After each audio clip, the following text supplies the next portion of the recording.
Hello and welcome to week 3 of EDU 508. Sorry, my brain is struggling this week. Just a little bit on the backside here. I had a pipe burst in my house on Wednesday that did some major damage. So I am grading piecemeal, which isn't something I usually do. So you may see a comment like that I will regrade later. So just know that that's a way for me to try to get work done when I can, when my house isn't too loud from construction crews trying to rebuild my basement and kitchen. So you might see, 4.5 points for discussion board, well grade later after peers responses are due. Know that I will go back and look at it again when you update things. And that grade is not final. So just know that that is happening, and that's kind of why. So our learning objectives for this week, the theme is school culture, climate, framework, and models. Learning objectives are to discuss the trauma-sensitive school framework and how it is best implemented, to articulate an understanding of paradigms and the importance of shifting paradigms in the design of trauma-sensitive schools, identifying and describing the essential elements of trauma-sensitive schools. So school culture, climate, framework, and model. This is an image from Understanding and Leveraging Promise Positive School and Classroom Climates. What we have, and you can note that there's a whole bunch of things that are on the outside that this author thinks are part of school climate, and the middle ring is what they believe are the outcomes of having a positive school climate that is trauma informed. Paradigms. I'm sure many of you have heard of the school to prison pipeline, but here's some numbers for you. 40% of students expelled from U.S. schools each year are Black. 70% of students involved in in-school arrest or referred to law informants are Black or Latino. Black students are 3.5 times more likely to be suspended than white students. Black and Latino students are twice as likely to not graduate high school as white students. And 68% of all males in state and federal prison do not have a high school diploma. I can speak directly to this last number. In Minnesota, it is much lower than that. And the number varies greatly depending on how good the economy is. So when we're at a place where there is very low unemployment, the percentage of people in prison who don't have a high school diploma tends to go down.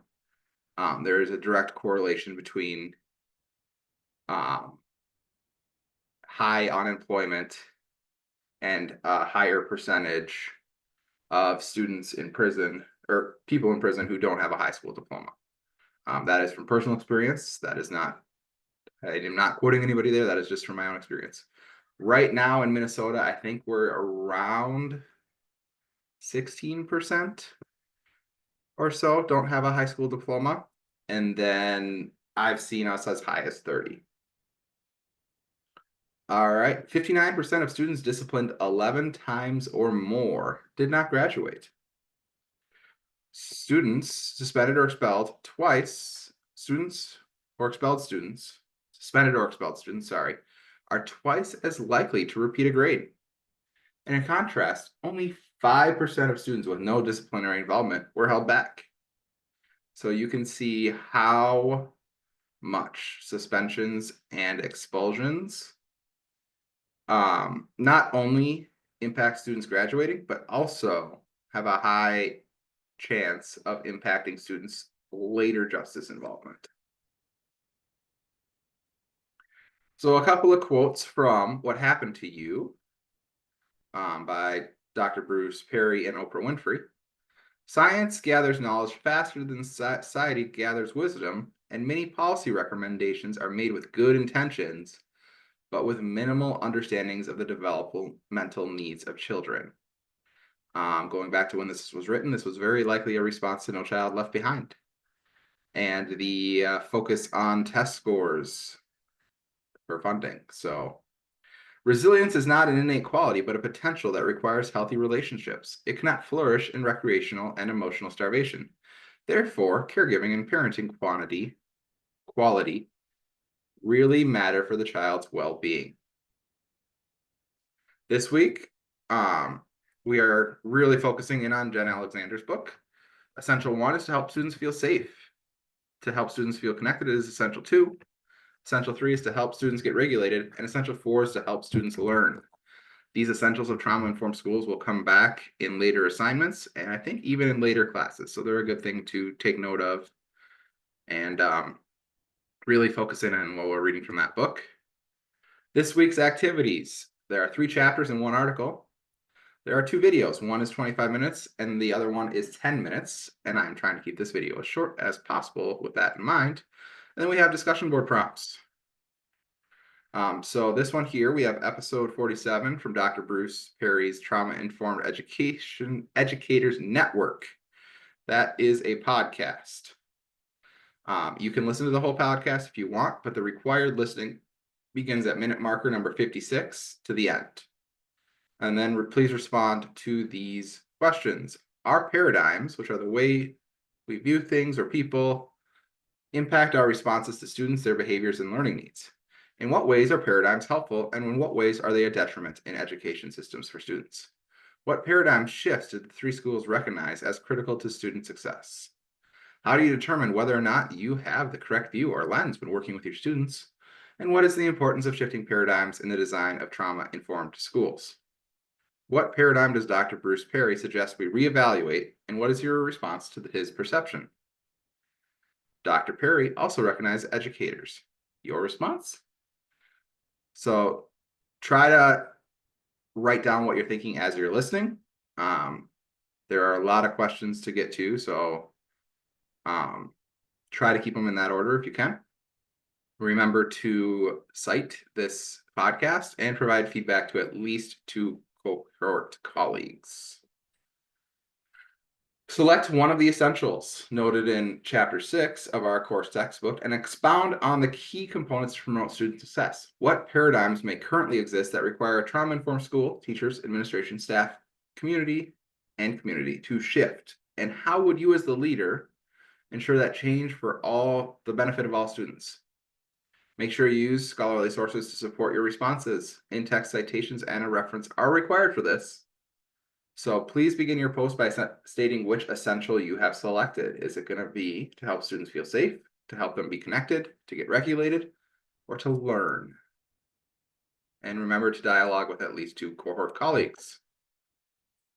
Assignment due is due next week, so week 4, but it's a good thing to start looking at. The purpose of this paper is to research a school that self-reports as trauma-informed. So you're going to have to go out to school websites, if you don't already know one, to try to find one that is trauma-informed. Couple that I've seen written about a lot of times are Walla Walla in Washington and St. Paul City School. This paper should be 3 pages of written content, and then a reference page and a title page. You're going to talk about the characteristics of a trauma-informed schools, a description of the school under study, which should primarily come from the school's website. Then you're going to analyze the school's alignment with the desired characteristics. Are they actually trauma-informed, or are they just putting the newest buzzwords on their webpage? And then a conclusion. We'll discuss that more next week. All right, some discussion themes and my notes from my couple of years teaching this class. Often I get a lot of questions about teaching in prison, and know that navigating trauma in prison is something that I would say just in the last 5 years, I'm starting to hear more about around the prison of being a little bit trauma informed. In general, the rules always still come first. So we definitely do use exclusionary discipline in prison. Classroom management in prison is very much, if you're going to disrupt other students, you're out. In your guys' response and those in the past, there's a lot of combative and aggressive students being discussed. And you guys did a great job of looking deeper at what was or may have been going on with those students, because very rarely does somebody want to be combative or aggressive just to be combative or aggressive. A couple of you discussed that the idea that if you miss class, you'll be forced to miss more class is counterintuitive. You know, you're skipping class, so we make you have to skip more class. That doesn't necessarily make sense when you get really down into thinking about it. Next, just because it isn't traumatic or problematic for one person doesn't mean it isn't re-traumatizing or problematic for others.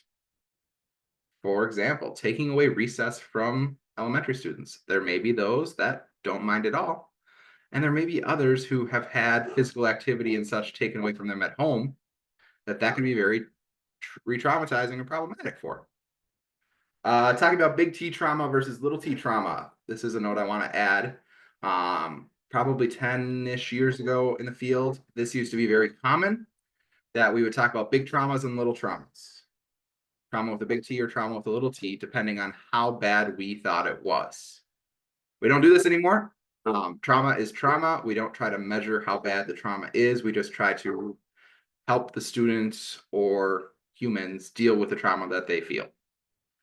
So my prompt for this week is the most common policy that people have wanted to change over the times I've taught this class was exclusionary discipline. So what is one thing you have or will change in your class or school setting, or I think one of you isn't in schools at all, so in your setting, to prevent kids from being kicked out? What is one thing you think you could do?